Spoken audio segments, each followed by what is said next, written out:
Hello दोस्तों, मेरे channel में आप सबका स्वागत है। हर साल कार्तिक मास के कृष्ण पक्ष के चतुर्थी के दिन महिलाएं अपने पति के लंबी आयु के लिए निर्जला व्रत रखती है। इस दिन को करवा चौथ कहते हैं। रात को चांद देखने के बाद और अपने पति का चेहरा देखने के बाद महिलाएं इस व्रत को खोलती हैं। इस साल 20 अक्टूबर रविवार को पड़ रही है। वेदों में बताया गया है इस व्रत को करने से न कि सुहाग को लंबी आयु होती है, परंतु बल्कि इस व्रत को करने से वैवाहिक जीवन सुखी से बीतती है। इस व्रत को करने से घर की सारी परेशानियां भी दूर होती है और सौभाग्य की प्राप्ति होती है।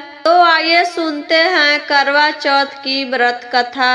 एक साहूकार के 7 लड़के और एक लड़की थी। साहूकार के 7 बहुएं और बेटी करवा चौथ का व्रत रखा। साहूकार के 7 लड़के अपने बहन से बहुत प्यार करते थे। साहूकार के लड़के जब भोजन करने लगे तो अपने बहन से भोजन करने को कहा। इस पर उनकी बहन ने जवाब दिया, भाई अभी चांद नहीं निकला है। चांद निकलने पर उसे अर्घ देकर ही हम भोजन ग्रहण करेंगे। बहन की बात सुनकर भाइयों ने नगर के बाहर जाकर एक पहाड़ी पर अग्नि जला दी और छलनी ले जाकर उसमें से प्रकाश दिखाते हुए अपने बहन से बोले, बहन चांद निकल आया है, अर्घ देकर भोजन कर लो। ननद ने अपनी भाभियों से कहा, भाभी देखो चांद निकल आया है, आप भी अर्घ देकर भोजन कर लो। ननद के बात सुनकर भाभिया बोली, ये तो आपका चांद है, हमारा चांद आने में अभी लेट है। ननद तो भूख से व्याकुल थी। वह चांद को अर्घ देकर भोजन करने बैठ गई। जैसे ही उसने पहला निवाला खाया उसमें छींक आ गई। दूसरा निवाला खाते ही उसमें बाल आ गया और तीसरा बार अभी खाने ही वाली थी तो उसके ससुराल से बुलावा आ गया कि पति बीमार है और जिस भी हाल में हो वह अपने ससुराल पहुँचे। बेटी को विदा करने के लिए माँ ने बक्से में से कपड़े निकाले तो बक्सा में पूरा सफेद ही कपड़ा था। बेटी बोली, माँ तुम रहने दो, हम ऐसे ही जा रहे हैं। माँ घबराकर बेटी से बोली, बेटी रास्ते में कोई भी छोटा या बड़ा मिले सबके पैर पड़ती जाना। जो भी तुम्हें सुहागन होने का आशीर्वाद दे उसे अपने पल्ले में गांठ बांध लेना। बेटी कहती है, ठीक है माँ, और अपने ससुराल के लिए निकल गई।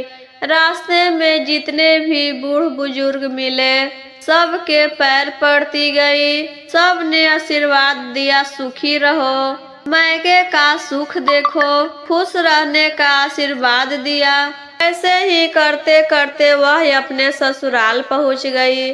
ससुराल के दरवाजा पर छोटी ननद खेल रही थी। जब उसकी पैर पड़ती है तो उसने आशीर्वाद दिया, सदा सुहागिन रहो, पुत्रवती रहो और बूढ़ सुहागन हो। इतना सुनते ही वह अपने पल्ले से गांठ बांध ली और घर में अंदर गई तो उसने देखा कि उसका पति मरा हुआ जमीन पर लेटा है। उसे शमशान ले जाने की तैयारी हो रही है।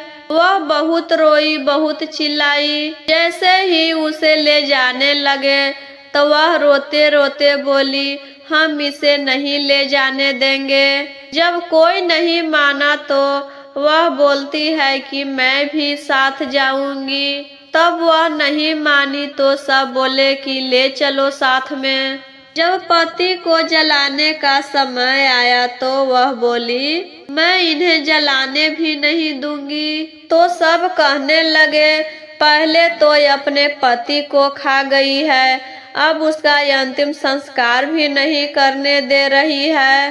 फिर भी वह नहीं मानी, तो सभी लोगों ने मिलकर यह निर्णय किया, इसे यहीं रहने दो और इसके लिए एक घास फूस का झोपड़ी बना दो।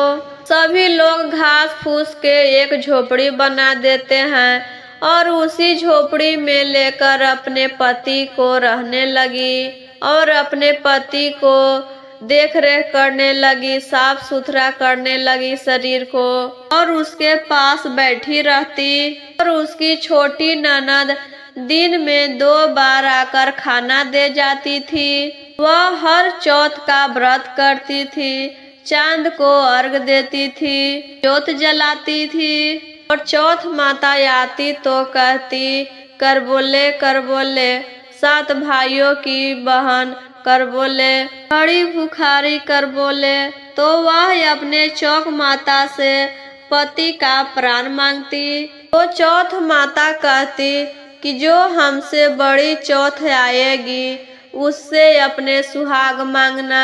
ऐसे करते करते सभी चौथ आई और सभी यही कहकर चली गई कि अबरी बार चौथ आएगी उनसे कहना। अश्विन के चौथ बोली, तुमसे कार्तिक के करवा चौथ माता नाराज हैं, वही तुम्हारा सुहाग लौटाएंगी। जब वो आएंगी तो उनकी पैर मत छोड़ना। जब करवा चौथ आने वाला हुआ तो उसने अपनी छोटी ननद से कही, 16 श्रृंगार और सुहागन का सारा सामान मंगवाया और करवा भी मंगवाई। ननद आकर अपनी माँ से कहती है तो माँ कहती है कि वह पागल हो गई है, जाओ जो मांग रही है वह दे आओ। उसने करवा चौथ के दिन करवा चौथ का व्रत रखा और सुहागन का सारा सामान पहने 16 श्रृंगार किया और घर में कलशा बैठाई, चौथ माता के जोत जलाई। तब चौथ माता प्रकट हुई तो करवा माता की पैर पकड़ ली और बोली, माता मेरा सुहाग वापस करो। तो चौथ माता बोली, तुम तो बहुत भूखी है, 7 भाइयों की एक प्यारी बहन है, तुझे सुहाग से क्या काम। तब वह बोली, नहीं माता नहीं, जब तक आप मेरा सुहाग वापस नहीं कर देते, जब तक हम आपके पैर नहीं छोड़ेंगे, हम आपको कहीं नहीं जाने देंगे। तो चौथ माता ने सुहाग का सारा सामान मांगा तो उसने एक एक करके सारा सुहाग का सामान चौथ माता को दे दी। तो चौथ माता ने अपनी आँखों से काजल निकाला, नाखूनों से मेहंदी निकाली और मांग से सिंदूर निकाला और कानी उंगली का छिटका दिया और उसका पति जीवित हो गया और वह भी चौथ माता के पैर पकड़कर आशीर्वाद लिया। तो चौथ माता उसे दोनों को सुहागन होने का आशीर्वाद दिए कि दोनों के जिंदगी खुशहाली से बीतेगी, तुम सदा सुहागन रहो।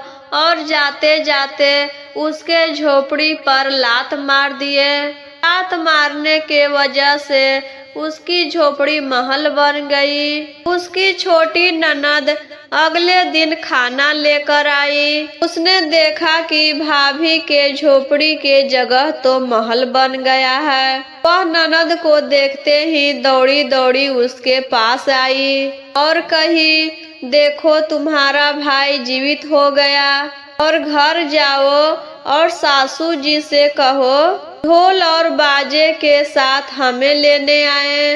ननद दौड़ी दौड़ी माँ के पास जाकर बोली, माँ भाई तो जिंदा हो गया। माँ बोली, उस भाभी के साथ तेरा भी दिमाग खराब हो चुका है। बेटी बोली, नहीं माँ, मैंने अपने आँखों से देखा है, भाई सच में जिंदा हो गए हैं वह हमसे बातें भी किए और भाभी ने गाजे बाजे और डोली के साथ बुलाया है। तभी घर वालों ने गाजे बाजे और डोली के साथ अपने बेटा और बहू को लाने पहुँचे। बेटे को जिंदा देखकर सास बहू से माफी मांगने लगी और बहू सास के पैर छूने लगी और बोली, देखो माँ, आपका बेटा वापस आ गए, इन्हें हम जीवित करा दिए चौथ माता से।